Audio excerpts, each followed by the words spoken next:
Mini boxes that let you access what's on your main box in any room, even your recordings. And they don't need connecting to your dish, so you don't have to mess around drilling holes or anything. Plus, when you're out and about, you can watch recordings on your phone or tablet without 3G, 4G or Wi-Fi. Sorted. Sky Q, the next generation box. Sky. Believe in better. Requires Sky Q Box, Sky TV, Sky Q multi-screen subscriptions and Sky Q Minis. Save selected recordings from last 90 days to compatible device connected to home broadband. Coming up at 4 on LBC, Ian Dale at Drive. Prison officers have been ordered back to work after the government won a High Court action against them. Should we be more concerned about the safety of prisoners or prison officers? And is the government doing enough to make prisons safer? Leading Britain's conversation, Ian Dale at Drive. This afternoon from 4 on LBC.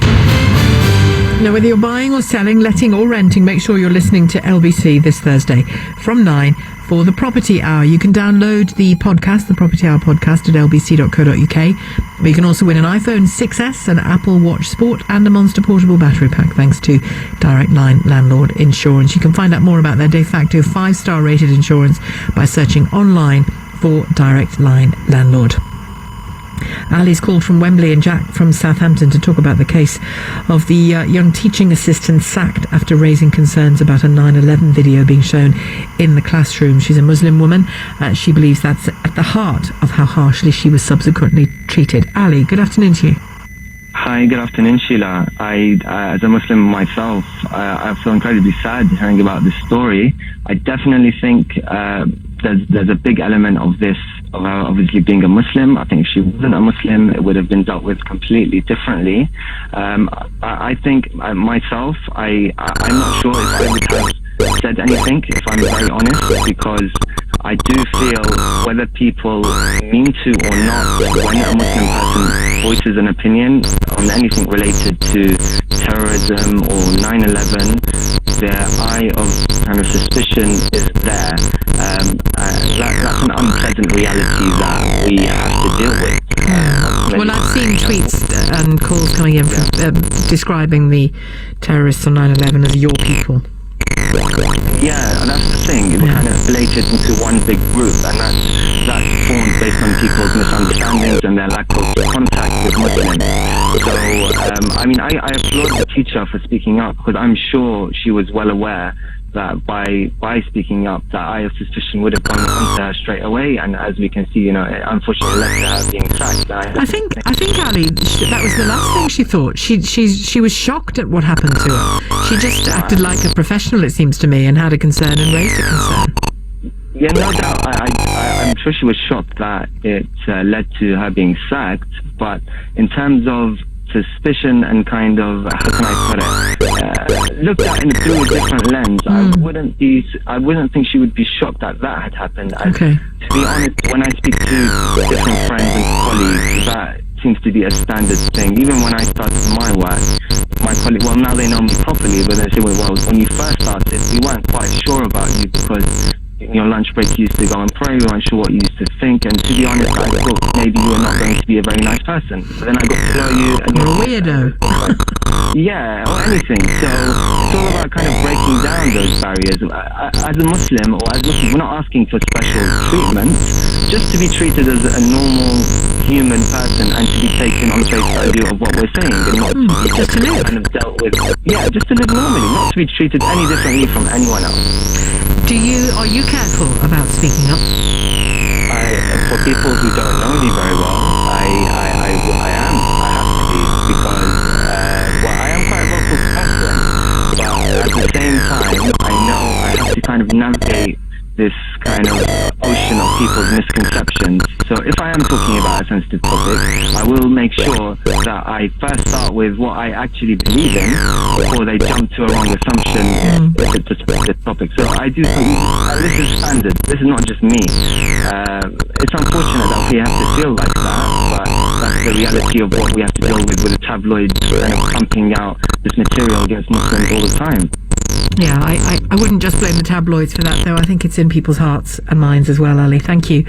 Not necessarily always placed there by a newspaper. Ali, thanks for your call. Jack in Southampton. Hello, Jack. Hello, Sheila, thanks for taking my call. Pleasure. I just wanted to say that my the job is hard enough being a TA. My sister is a TA, and she's a white British lady. And I can remember, whilst being on hold, I've just remembered that she actually raised something very similar to this. And it was about the content of something that was being discussed in the class, and there were some images of a really tragic car accident or something. She was backed by the head teacher, and she wasn't sacked. And I think we wouldn't be talking about this case if the lady wasn't a Muslim. I don't think we would be talking about it. My sister's story has gone completely unknown, and nobody knows about it, and that's because it was right, and because I don't think anybody has called in so far that has disagreed with the fact that they should have played that video. It shouldn't have been played. It wasn't meant for under 18s.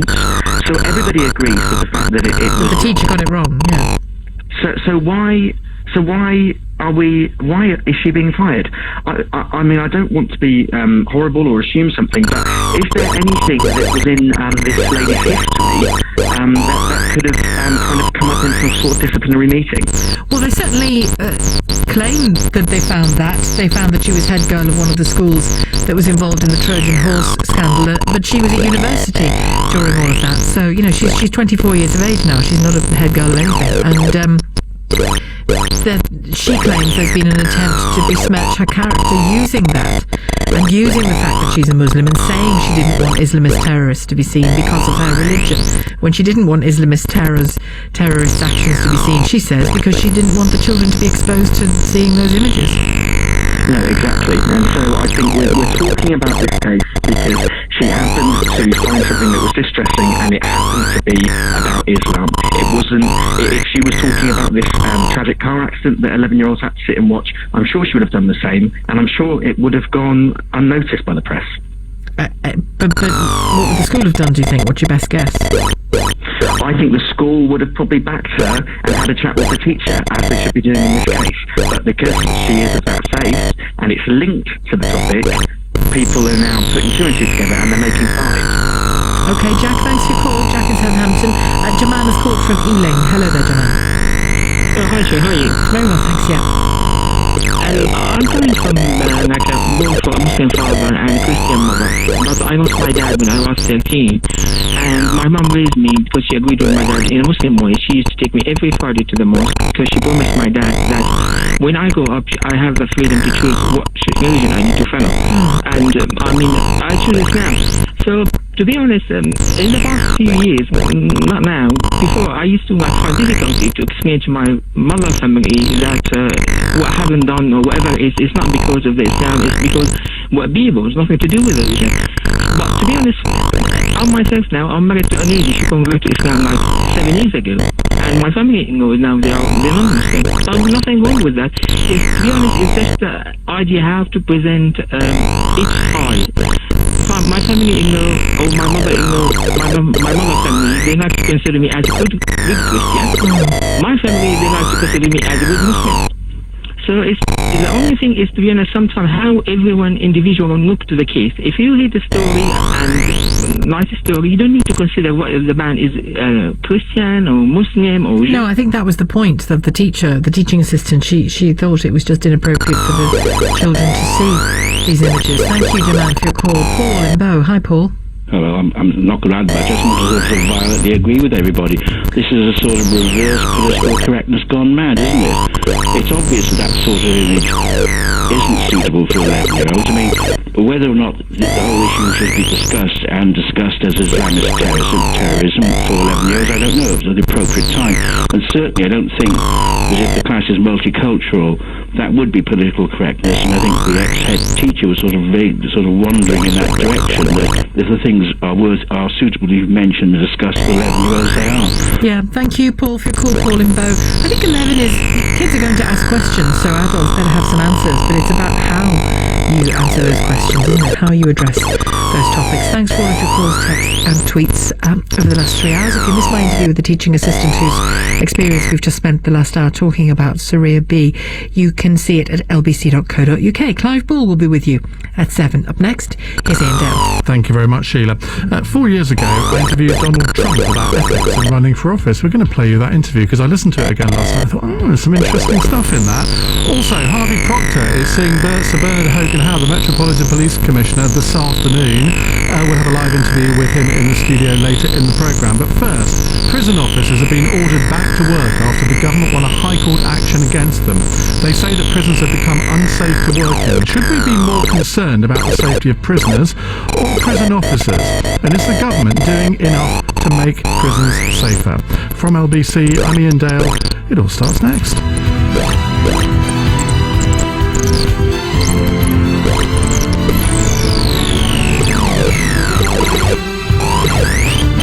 On FM, online, on your mobile, and on digital radio. Leading Britain's conversation. This is LBC. From Global's newsroom at 4 o'clock, the High Court has ruled that prison officers must end their industrial action and go back to work immediately. Thousands of staff are protesting amid claims that jails are in meltdown and are unsafe. A judge has granted the government an emergency injunction against the Prison Officers Association.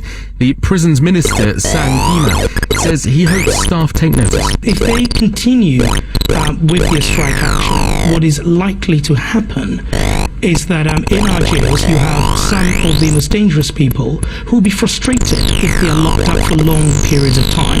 That will not be good for prison officers, it will not be good for the prison.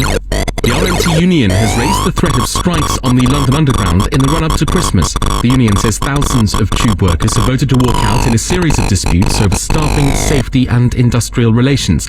The TSSA union is also balloting its members for strikes. Police are investigating the death of a 14-year-old who became ill at his school in East London. Nasser Ahmed was a pupil at Bow School. He died in hospital yesterday. It's reported he was severely asthmatic and became ill in detention last week. Labour says a leaked memo which suggests ministers have no plan for Brexit shows the government is in chaos. Downing Street says the document, which came from a consultant working for the Cabinet Office, has no credence.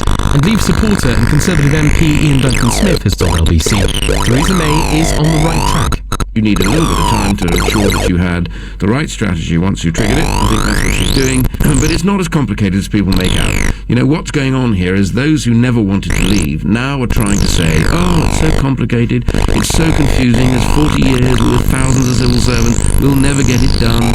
A teenage boy has admitted hacking offences linked to last year's TalkTalk cyber attack. Nearly 160,000 people had their personal data accessed. The 17-year-old will be sentenced next month. And hundreds of Harry Potter fans have gathered in central London ahead of tonight's UK premiere of Fantastic Beasts and Where to Find Them. Cast members including Eddie Redmayne and Colin Farrell are both due on the red carpet in Leicester Square. The film is set 60 years earlier than the Potter books. The LBC Markets report. A short time ago, the FTSE 100 was up 37 at 67.91. The FTSE 250 was up 72 at 175.44. The pound buys you $1.24 at €1.15. LBC weather. A mix of cloud, rain and clear spells into the evening, a low of 8 Celsius. Tomorrow, blustery showers in northern parts, dry with the odd spot of rain elsewhere, and a high of 14 degrees. From Global's newsroom for LBC, I'm Rupert Bartley. LBC Travel, good afternoon, I'm Ross Powell. On the M1 heading north, there's a lane closed between junction 12 at Flitwick and junction 13 for Bedford because of an accident. There are severe delays back past junction 10 for the Luton Airport Spur Road. It's also slow heading south past the scene. Further up the M1 in Northamptonshire, the exit slip roads are closed at junction 15 for Northampton. That's because of an accident. In London, the Rotherhithe Tunnel is now open again after an abandoned vehicle was recovered, but it's still slow on all approaches. 2 lanes are closed on the M25 anti-clockwise at junction 30 for Lakeside for some barrier repair work which is likely to go on into the evening. In Warwickshire, the M45 is closed eastbound between the A45 and the M1 because of an accident, and in Cheshire the M6 is still closed northbound at junction 19 for Knutsford following an accident this morning. For more real-time traffic updates, go to lbc.co.uk. LBC. We love home, being cosy, forgetting about the world, and our favourite mug with the chip in it. We love having control and saving energy, even when we're nowhere near home. That's That's why we created the Nest Learning Thermostat. It learns what you like to help you save energy and lets you control the heating and hot water right from your mobile. To learn more, visit nest.com/UK. Or, if you're in the trade, become a Nest Pro at nest.com/EU/pro and pick one up from your local wholesaler. This is LBC from Global. Leading Britain's conversation with Ian Dale at Drive. Call 0345 6060 973. Text 84850. Tweet at LBC. Hello, very good afternoon. 4 minutes past 4 is the time. Later this hour, we'll find out what John McDonnell, Labour's Shadow Chancellor, thinks about Brexit, and we'll find out about the Talk hacker.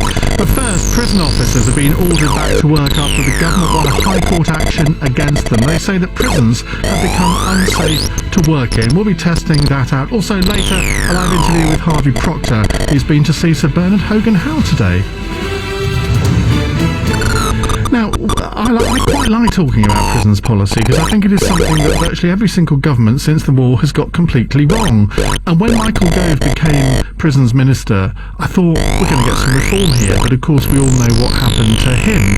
Michael, who is the comment that a lot of people are making nowadays. I think it is a great shame because he had a real agenda for prison reform. He seemed to really get it. Now, time will tell whether his successor, Liz Truss, does. But she's certainly been up against it over the past couple of weeks. 2 weeks ago, she launched a new initiative to build a lot more prisons and recruit new prison officers. But today, prison officers have been ordered to end a 24-hour protest and return to work after a High Court injunction was granted against the action. Up to 10,000 prison officers in England and Wales have stopped work over claims of a surge in violence in jails.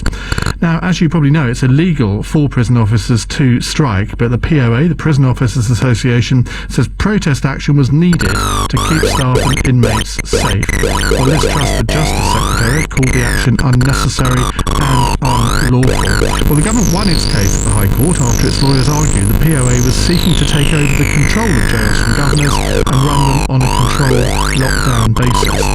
I'm in the middle of reading Ken Clarke's memoirs at the moment, and when he was Home Secretary in the early to mid-1990s, he basically accuses the Prison Officers Association of thinking that they ran the prison service, and not a lot seems to have changed, does it?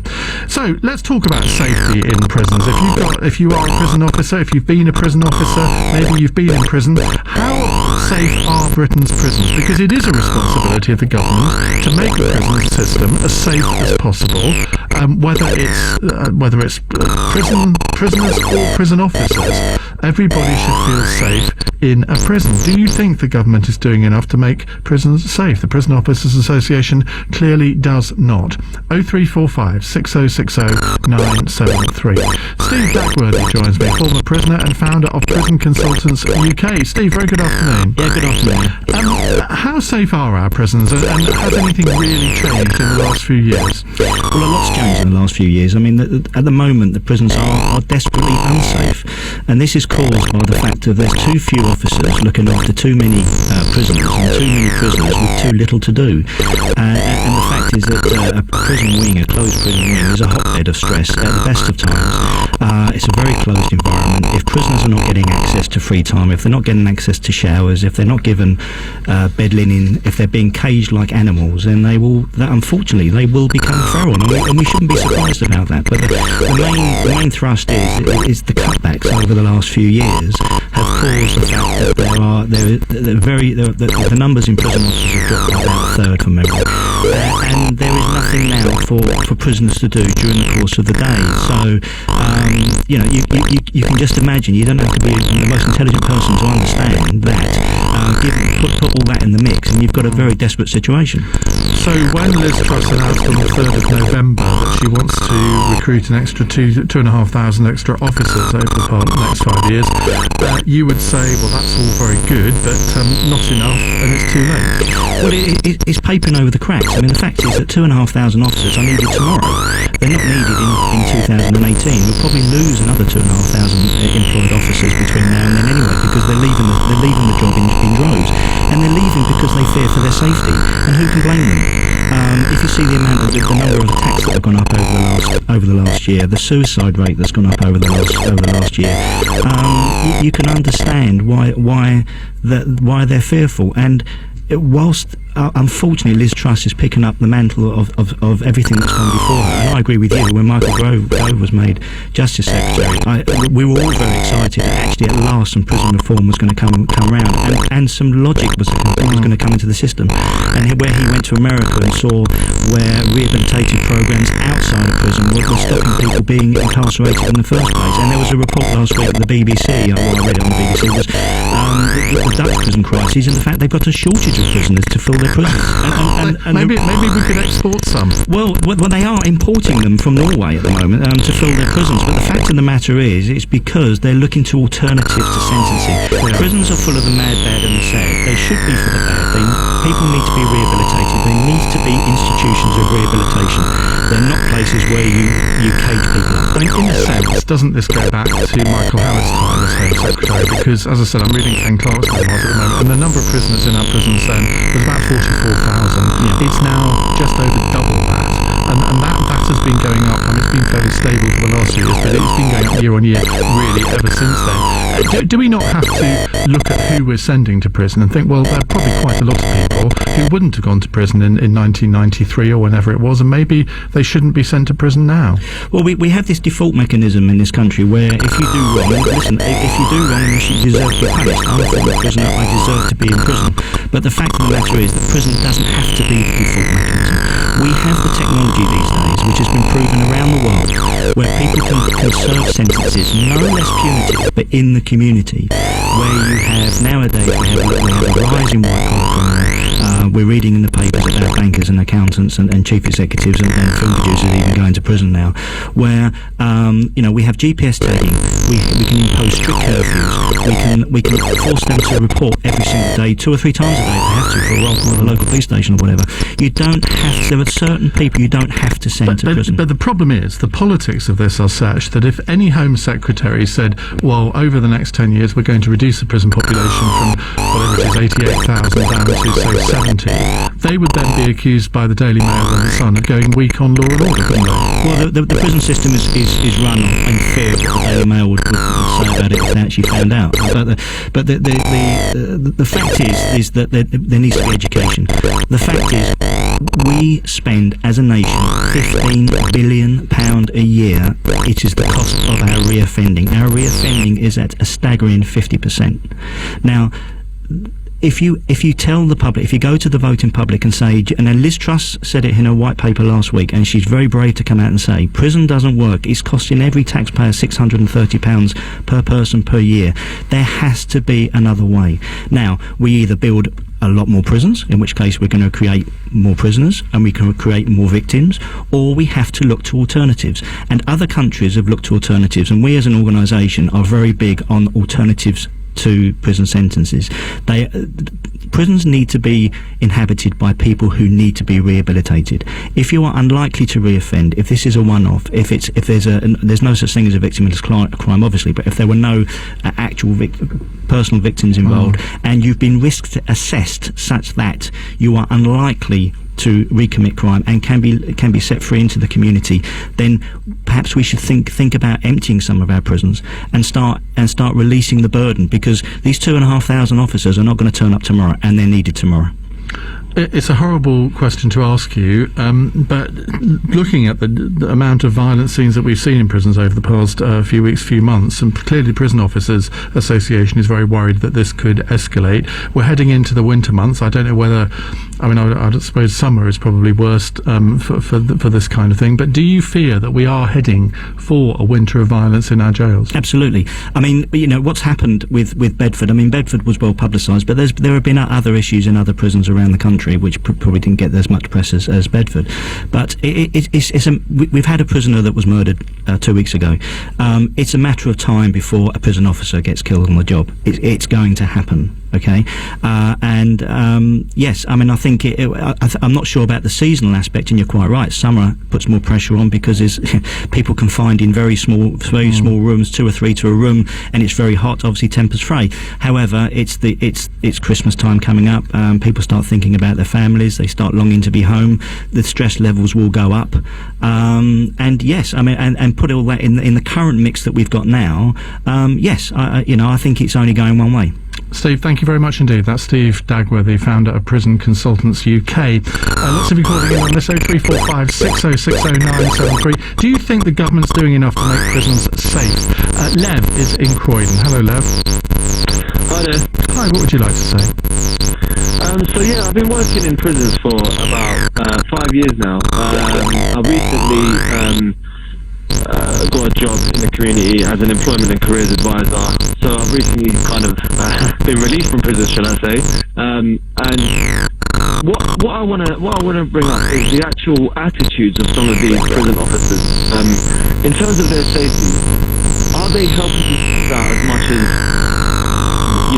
as they can? Because what I found was with trying to do my job within the prison and helping offenders come out and get jobs and get onto courses, get further training, and actually contribute to their rehabilitation plan. And what prison officers, a lot of the time, the attitudes of some prison officers were that, no, we're just going to lock them up, you can't have access to them, and they would have unlocked their doors to some of the rehabilitation officers that were going around the prison. And now that was causing frustrations within the prison, amongst prisoners, and they weren't actually giving the prisoners the access to these rehabilitation programs. Now, I'm not saying that's the be-all and end-all, and that's the reason why prisoners are attacking or, officers or anything like that. But all I want to add is that are the prison officers helping themselves out by, contributing to a prisoner's rehabilitation rather than just locking them up and putting them behind the door?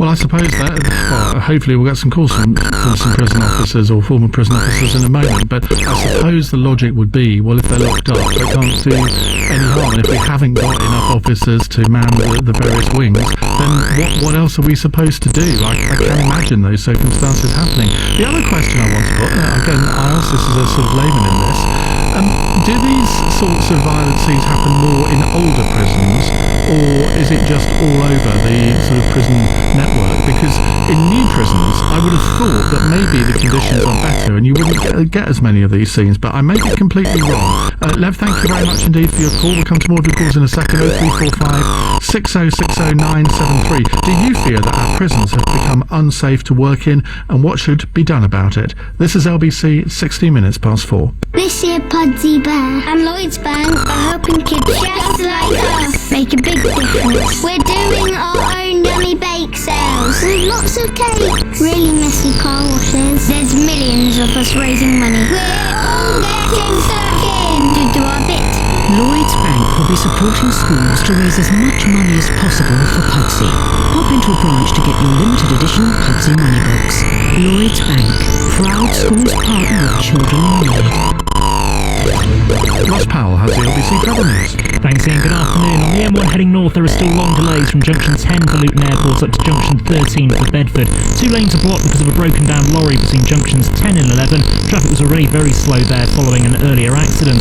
Further up the M1 in Northamptonshire, the exit slip roads are closed at junction 15 for Northampton following an accident. It's causing delays on the approach. In London, there's slow traffic approaching the Rotherhithe Tunnel because of an earlier broken down vehicle which has now been recovered. 2 lanes are closed on the M25 anti-clockwise at junction 30 for Lakeside. Barrier repair work is ongoing there. In Warwickshire, the M45 is closed eastbound between the A45 and the M1 junction. That's because of an accident. And in Cheshire, the M6 is still closed northbound at junction 19 for Knutsford. That's because of an overturned lorry. There are queues back to junction 18 at Middlewich. For more real-time traffic updates, go to lbc.co.uk. LBC. Here's another true story from Aldermartin, Baines and Cuthbert. When fire tore through a residential London development in 2015, the local health and safety executive were quickly on the scene. Fortunately, ABC had all the right health and safety paperwork and certificates, and to the great relief of the building's owners, were able to prove there was no fault. No fuss, no hassle. For Block management, ABC Estates will give your story an ending that'll make you as happy as Larry. Find out more at abcestates.co.uk or call 0800 888 6688.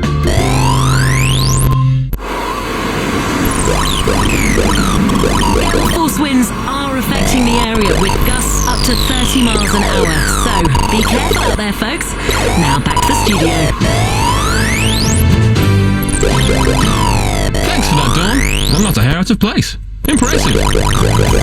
With Silvercrin, the UK's #1 hairspray, you're set for the day, all day. Silvercrin by Weller, for life's little dramas. At Homebase, you'll find over 600 new big brand tools to help you get the job done. Like this Ryobi 18-volt drill and driver, only £139. Homebase, always low prices. SkyQ is brilliant. You can get these mini boxes that let you access what's on your main box in any room, even your recordings. And they don't need connecting to your dish, so you don't have to mess around drilling holes or anything. Plus, when you're out and about, you can watch recordings on your phone or tablet without 3G, 4G or Wi-Fi. Sorted. SkyQ, the next generation box. Sky, even better. Requires SkyQ Box, Sky TV, SkyQ multi-screen subscriptions and SkyQ Minis. Save selected recordings from the last 90 days to compatible device connected to home broadband. On a Travel Pack tailor-made holiday, you get to see the very best of the world. Tour the famous Route 66, the spectacular Canadian Rockies. Experience the magic and history of India, the wilds of Africa, or the exotic Far East. Start your journey with Travel Pack. For amazing prices on your tailor-made holiday of a lifetime, call Travel Pack today on 0208 903 9999 or visit travelpack.com. Atoll protected. After 19 long months. You referred to my hands if they're small. How do you lose money running casinos? The campaigning has finally ended. This is painful. But the story is just starting. What will President-elect Trump do to unite the country? I think we have to prepare for the worst. Look, calm down. Things are not as bad as you think. The 2016 U.S. election. Our work is now really just beginning. Analysis and opinion on LBC. 4:20, we're going to return to that subject after 6 o'clock tonight. We're going to play you an interview that I did with Donald Trump, sadly not in the last few days, but a couple of years ago, or about 4 years ago when I was doing the Sunday show. But it's very revealing, listening back to it, what he told me in that interview. So be interested in your views after 6 on that. But in the meantime, let's continue our discussion about prisons, because prisons in England and Wales are going to get their biggest overhaul in a generation. There's going to be lots more prisons, there's going to be lots more prison officers, even though obviously the numbers have been reduced over the last few years. But today, the Prison Officers Association was ordered by the High Court to tell their members to return to work after an injunction was granted against some protest action that they've taken today. We're asking about safety in prisons. Have our prisons become unsafe to work in? Are they unsafe for prisoners? Is the government doing enough to make prisons safer? We'll come back to your calls in a second. But first, let's talk to Bob Neal, Chair of the Justice Select Committee and Conservative MP for Chislehurst. Bob, very good afternoon to you. Good afternoon, Ian. Well, let me just ask you that simple question. Well, it's not a simple question, is it? Is the government doing enough to make prisons safer?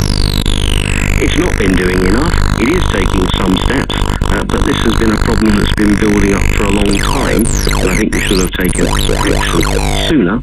There's two things. They need to take some immediate action to get the situation under control, because we've got escalating violence on all levels. They have published a longer-term reform plan, which I think is good and very positive, but we've got to deal with the here and now, which is overcrowding, understaffing, and in particular, the loss of experienced prison officers. There's a real problem with retaining officers, and I think, in a sense, this is a problem not purely of government, because this has been a trend over many years. I think there's a real problem with the management of the National Offender Management Service. They've known about this and they failed to get a grip on it. Well, exactly, but presumably so did ministers. It was eminently foreseeable. Well, at the end of the day, the buck stops, as we know, in this game. But what I'm disappointed is that NOMS, who are an arm's length agency, haven't got a proper grip on this for a long time. I think credit to Liz Truss, it looks from her white paper that she's going to give ministers a more direct power to intervene when prisons are failing. And that's good, but that doesn't solve our immediate problem. What? And that does mean getting more officers straight away, if you like, and getting things back under control. But how possible is that? Because a lot of officers have actually been paid to leave. They've been given redundancy payments. You can't presumably just ask them to come back. You can't push them out of thin air. You can't push them out of thin air. It does mean in the short term that we're going to have to make more use of some specialised squads where there is disturbance. But what we do have to move on to, I think very quickly now, she has made extra money available, and she announced £104 million a year for extra prison officers. That will take a time to come through the system. I think we need to be thinking also about whether or not we can make more intelligent use of releasing on temporary licence non-violent prisoners to take out some pressure out of the system.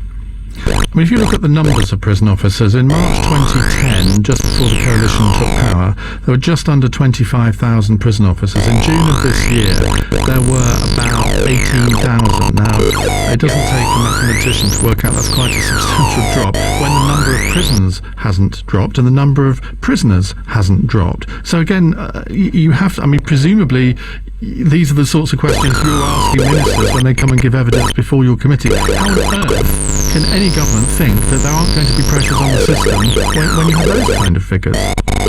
Well, that's right, and that's why we have, in our report, said that there does need to be steps taken to address this recruitment and retention problem. I think the truth is that in that first push for austerity, if you like, when we're trying to sort out the deficit, I understand why people felt the need to make staff reductions, but the truth is they went too far. And I think now the announcement about a week or so ago of an extra 2,500, we're getting back up towards the number. I do think with changes in working practices, changes in technology, don't mean you need as many necessarily as you had pre-2010, but you do need more than we've got now. Our last guest, Steve Dagworthy from Prison Consultants UK, he thinks it's inevitable that a prison officer will be killed. And when you look at the number of assaults on prison office staff, it jumped by 43% last year to nearly 6,000. 697 of these recorded as serious. He's right, isn't it? It's only a matter of time. I fear that may well be the case. There is a real risk of that, Ian. I don't mean that to try and scaremonger, but there has to be really urgent managerial action. And so I'm not convinced that the top managers of NOMS has got on top of it. Ministers really need to sit on them about this, because otherwise, you're quite right. That's exactly what may happen. Can I finish off with asking you about something completely different? A lot of our correspondents, a lot of our listeners have expressed real concern that Keith Vaz, being a member of your Justice Committee, is bringing your committee into disrepute. How can it be that a politician who's under investigation by the police, and we all know what's happened with him over the past few months, how can he possibly be a member of your committee? Well, I took specific advice from the Clerk of the House on this, and the rules are simply this, that the members of the committee, the chair and the other members, the chairman and the other members of the committee, must work with whoever is appointed by the House as a whole. The members of each party are allocated a number of seats, so the Labour Party was allocated 4 seats on the committee. There were 2 vacancies. Only Mr Vaz put his name up for that vacancy, so he was returned within their own election unopposed, and the House approved that. So the truth is, although we don't have to, it's not my job to express a view about people's personal or other conduct. He hasn't been charged or convicted with anything. Important to point that out. But I have to work within the rules as laid down by the House procedures. That's all I can say. But you don't sound particularly personally at ease with that. Yeah, I've got a job to do, and the main thing is that we're getting on with it. I will work with whoever the House appoints. People can choose to put themselves up for a select committee or not. Okay, Bob, thank you very much indeed. That's Bob Neal, Chair of the Justice Select Committee. Right, let's go back to your calls. I mean, interesting there that I expected Bob Neal not to agree with Steve Dagworthy that the prison officer death is inevitable. But he kind of did, didn't he? Now, when you've got the Chair of the Justice Select Committee saying that, you have to sit up and take notice and say, well, obviously, he thinks there's a crisis in our prison system and that working in it is unsafe. John is in Enfield. Hello, John. Hi, I'll try and be brief, but there's quite a few points. Firstly, on the subject of not being able to retain prison officers, when I was in the prison service, my basic wage was £17,800. London waiting was used to make up the cost of £1,000. How long ago was that? I left in 2013, so not that long ago, 3 years ago. And you were working for £17,000 a year as a prison officer? £17,850, and London waiting made up to £21,000. That included weekends, nights, late, early. And how long had you been there, John? How long had you been in the service? 2 and a bit years. Right. So that's getting people, without being rude, worth their salt doing the job. Very good, rather sweet. Recruitment-wise, they were taking any way they could get their hands on. The real shock to me was a very attractive, very young 18-year-old girl that had just come out of an all-girls boarding school. After completing training, she was put on the sex offenders week, which was absolute disaster. Safety-wise, on the wings there were 2 prison officers. On the wing for about 120 inmates. Arrest people crossed and nobody's got a handle on it. Every time a complaint was made, lessons have been learned, we will learn our lesson, we will learn our lesson. Assault-wise, I was assaulted quite seriously in the visitor hall. Hit my panic button and it was 5 minutes before one officer, not a response team of 4 like there should be, one officer got to me, about 6 foot tall, 16 stone black belt in judo, and I was fighting for my life. I'm not talking about trying to restrain the guy and calm him down. I mean, literally fighting for my life. And the guys in the control room screaming down the radio, hold on, they're coming, hold on, they're coming. But 5 minutes with a guy that's into violent assault anyway. How are they going to get people in? The money that I was on and the dangers that we faced. And I mean, feel free to ignore this question if you want, but did you leave because of your experience there and you're feeling very unsafe? Definitely. I mean, for £21,000 a year, you can go and clean the bins at the local council for that money. Now, you compare that to having to work with the most violent and dangerous prisoners that there are. And also, on top of that, because of the nature of the prison I was in, which was privately run, obviously I'm not going to give the company's name, we weren't allowed handcuffs, and we weren't allowed batons. So it was hand on hand. There was one set of handcuffs in the entire prison, but you needed to be restraining the prisoner, radio through for permission, and then the senior officer would come along, assess the situation and handcuff them. And you could have been struggling with that guy for 30 minutes. It's completely shambolic and good luck to anybody that joins the prison service. Well, I don't think anyone can blame you for leaving in those circumstances, John. What a sad state of affairs. But who on earth would want to do that job for £17,000, £18,000 a year when, particularly at the moment, you would at some point feel that you're going to be possibly violently attacked? So what can be done about it? It's all very well, we diagnose the problem, but what can be done about it? 0345 6060 973 is the number to call. In a moment, we'll find out what John McDonnell thinks about Brexit, and we'll also find out more from the TalkTalk hacking trial. This is LBC, I'm Ian Dale, it's 4:31, and Rupert Barty has some news headlines. The High Court has ruled that prison officers must end their industrial action and go back to work immediately. Thousands of staff are protesting amid claims that jails are in meltdown and are unsafe. The RMT union has raised the threat of strikes on the London Underground in the run-up to Christmas. Thousands of tube workers have voted to walk out in a series of disputes. And police are investigating the death of a 14-year-old who became ill at his school in East London. Nasser Ahmed was a pupil at Bowes School. He died in hospital yesterday. LBC weather. A mix of cloud, rain and clear spells into the evening, a low of 8 Celsius. Tomorrow, blustery showers in northern parts, dry with the odd spot of rain elsewhere, and a high of 14 degrees. LBC Travel, good afternoon, I'm Ross Powell. The M1 in London is queuing northbound because of a broken down vehicle between Junction 4 for Edgware and Junction 5 at Watford. There's a lane blocked. On the M1 heading north, there are also delays from Junction 10 at Luton Airport up to Junction 13 at Bedford. That's following a broken down lorry and also an accident which has caused 2 lanes to be blocked. Further up the M1 in Northamptonshire, the exit slip roads are closed at Junction 15 for Northampton because of an accident, and it's causing delays on the approach. 2 lanes are closed on the M25 anti-clockwise at Junction 30 for Lakeside. Barrier repair work is being carried out after an earlier accident this morning. And in Cheshire, the M6 is still closed northbound at Junction 19 for Knutsford after an earlier overturned lorry. The closure is likely to be in place into this evening. For more real-time traffic updates, go to lbc.co.uk. LBC. At Homebase, you'll find over 600 new big brand tools to help you get the job done. Like this Ozito 850-watt angle grinder, only £19.99. Homebase, always low prices.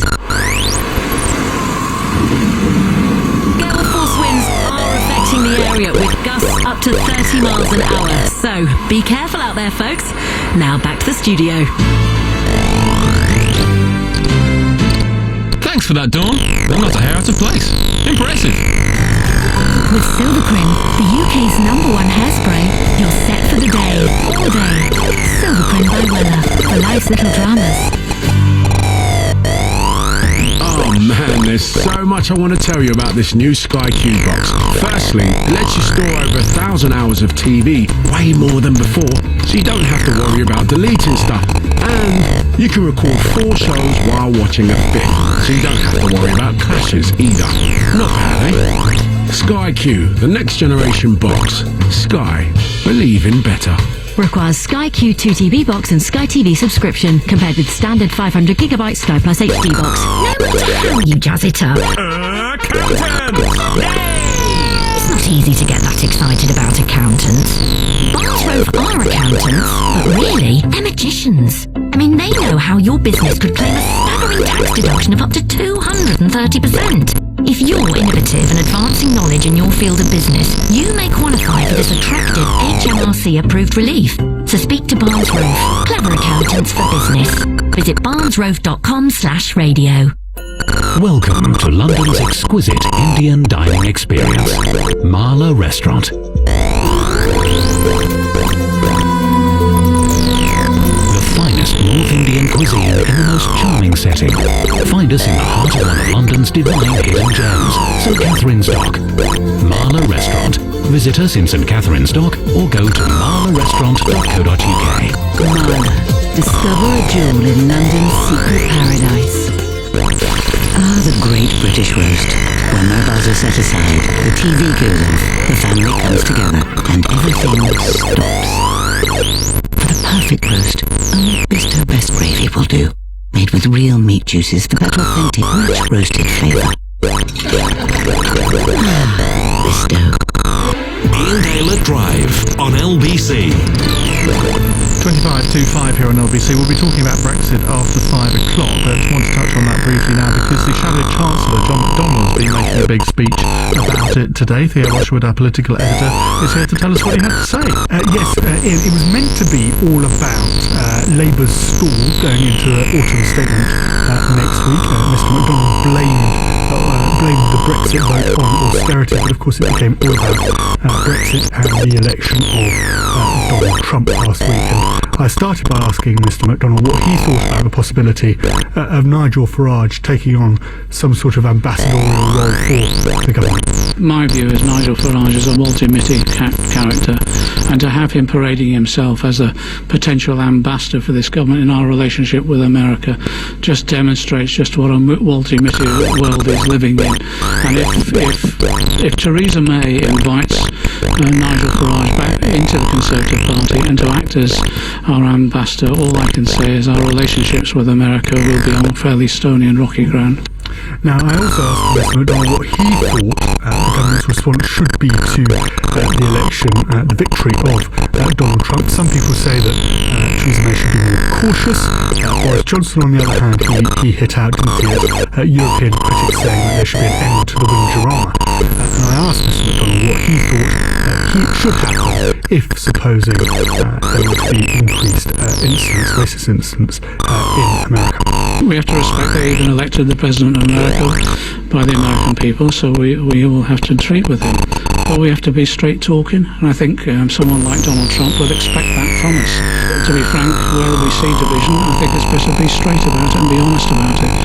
What we don't want is to be dealing with issues and in a way in which we pander to some of the worst elements that Trump has stated in his election campaign. We cannot be seen to be supporting someone who's dividing his own community. But as I say, I think Trump will want a straightforward relationship with our country, particularly on economic relations, and therefore we've got to be honest with him, and we expect that in return. Now, of course, Mr McDonnell may lay himself open to the accusation with that answer, the second answer, that he wants to have his cake and eat it, that he wants to have the good economic relations, business relations with America, while at the same time standing up to what he might see, or what some might see as a deterioration in race relations in the US. Theo, thank you very much indeed. That's Theo Ashwood, our political editor. It's 4:38. Back to your calls on how safe are our prisons. Not very safe, judging from what we've heard from every single person so far. Jake's in Chester. Hello, Jake. I think there's two aspects from this, and I think the first aspect is that the government hasn't done enough for the prison officers.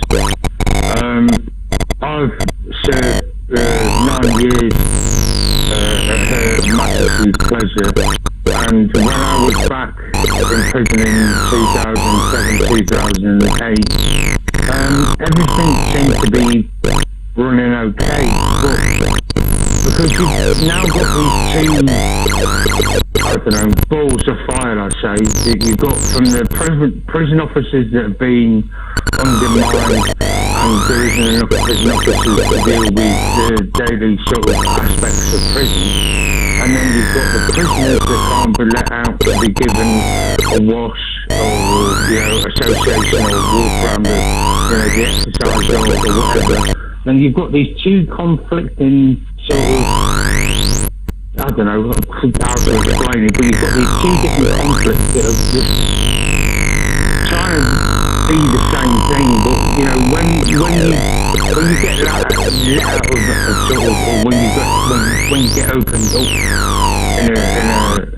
in a prison cell, and you haven't been able to do the things that are sort of normally sort of deemed fit, then it gets to a point where if you treat people like animals, they're going to act like animals. I think that is true. Do you? I don't know how long you've been listening, Jake, but you may have heard me say earlier that I wondered whether this sort of thing is more rife in the older sort of Victorian prisons rather than the newer prisons, or don't you think it matters what kind of prison it is?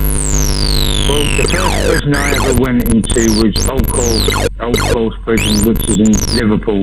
And to me, the first time I went in prison, that seemed like a holiday camp, because the only reason I say that is because I had a single cell, a remote control sort of for the TV, big bed sheets, pillowcases for my clothes, a duvet cover for my duvet. There was snooker tables, there was pool tables in front of us when we came out of our doors, out of our cells. Everything just seemed to be run a little bit different.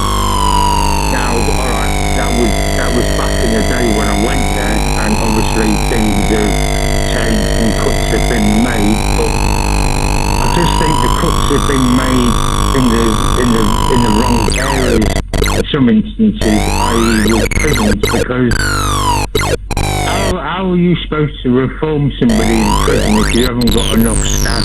Yeah. And then you expect that prisoner person to come out of jail and behave like a normal human being. That's not going to happen. That's just not going to happen. But in my own sort of instance, in 2007-2008, I just got fed up with feeling sick and tired of going back to prison, and I sort of made a change in my life. Well, I'm really glad you did, Jake, and hopefully that will continue. You think you wouldn't?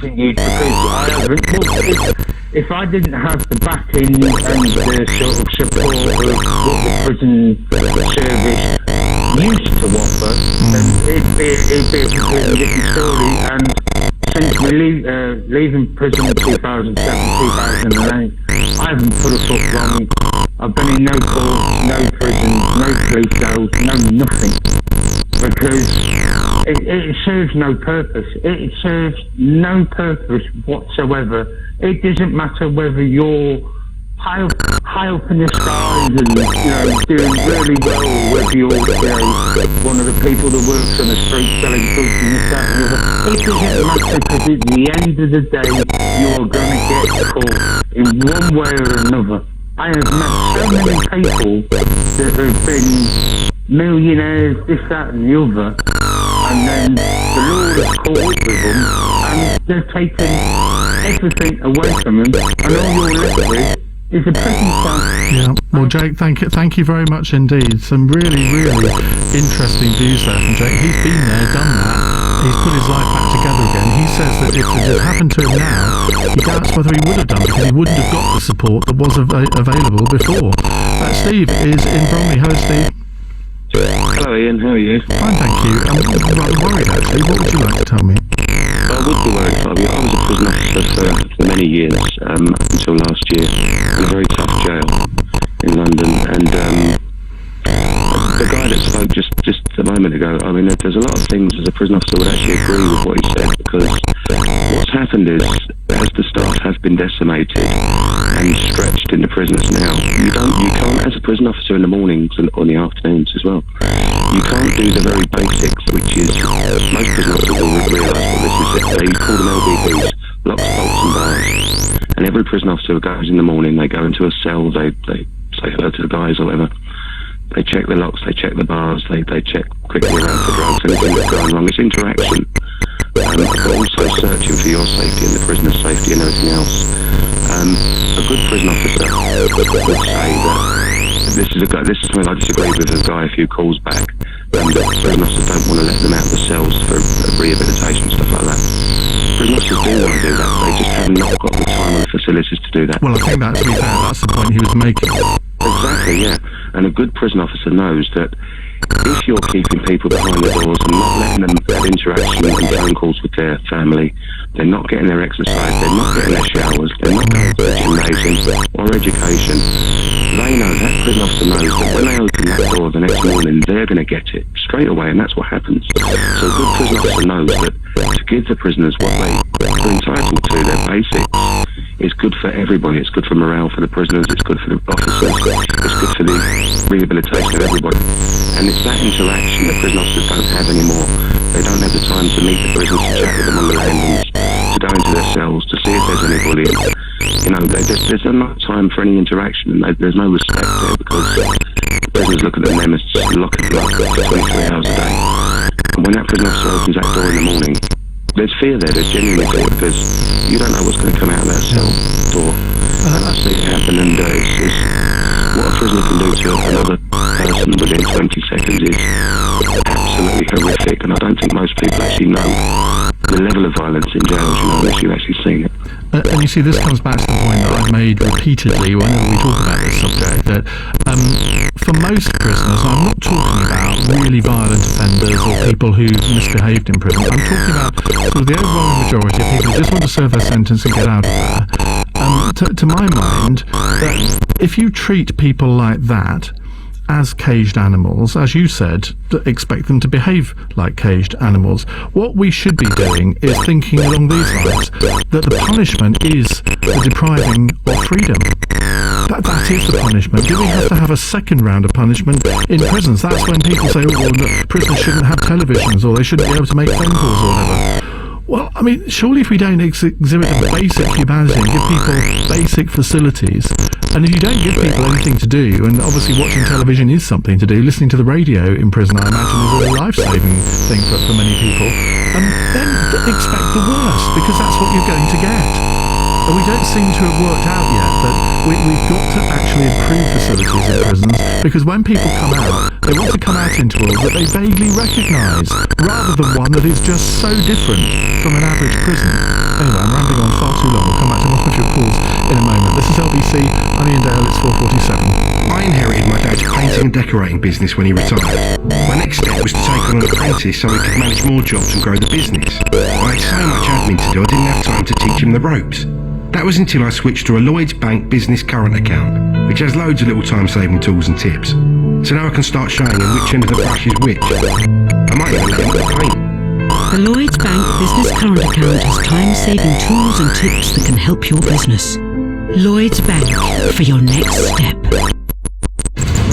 Ross Powell has the LBC travel news. Thank you and good evening. There's problems on the M1 in London heading out of town because of a broken down vehicle between Junction 2 at Five Ways Corner and Junction 5 for Watford. Now the broken down vehicle has been removed, but it's still looking extremely slow along that stretch. On the Bedfordshire stretch of the M1 there are long delays heading north from Junction 10 for Luton Airport up to Junction 13 at Bedford after a couple of earlier broken down vehicles. And on the Northamptonshire stretch of the M1 the northbound exit slip road remains closed at Junction 15 for Northampton because of an accident. It's causing some slow moving traffic. 2 lanes are closed on the M25 anti-clockwise at Junction 30 for Lakeside. Barrier repair work there is still ongoing. And in Cheshire, some better news, the M6 is now open again at Junction 19 for Knutsford. The earlier accident has been recovered, but there are long delays back to Junction 18 at Middlewich. For more real-time traffic updates, go to lbc.co.uk. LBC. Hi, I'm Gary from Network Rail with important news if you're travelling by rail this Christmas and New Year. To deliver our railway upgrade plan and improve rail services across London and the South East, we need to start work early this year from Christmas Eve to the 2nd of January. There will be changes to some train services. We need to do this major work when the railway is less busy. So please, plan your journey in advance at nationalrail.co.uk/Christmas. Thanks for your patience. Network Rail, working for you. Christmas. It's a wonderful time of year, but also a really expensive one. Thankfully at Cash Converters, you can turn your unwanted stuff into instant cash.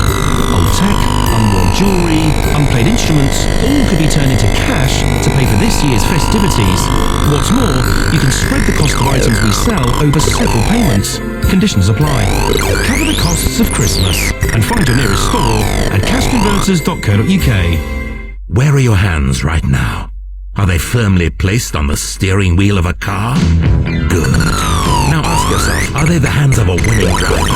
Hands that successfully find the exact change for the car park meter?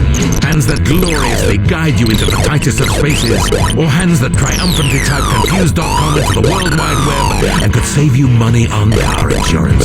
Of course they are. Because they're the hands of a winner. Drivers win at confused.com.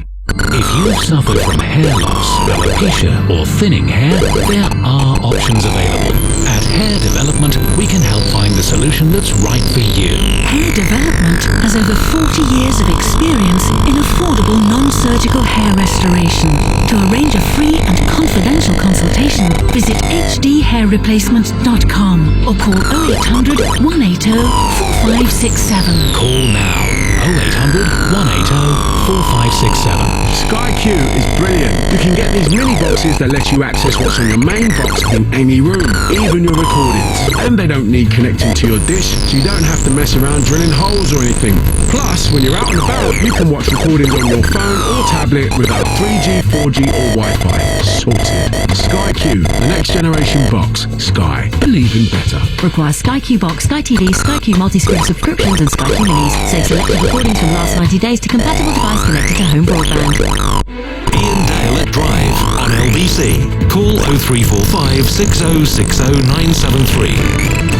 9 minutes to 5 here on LBC. Now, whether you're buying or selling, letting or renting, make sure you're listening to LBC this Thursday from 9 for the Property Hour. Download the Property Hour podcast at lbc.co.uk, or you can also win an iPhone 6S, an Apple Watch Sport and a Monster portable battery pack thanks to Direct Line Landlord Insurance.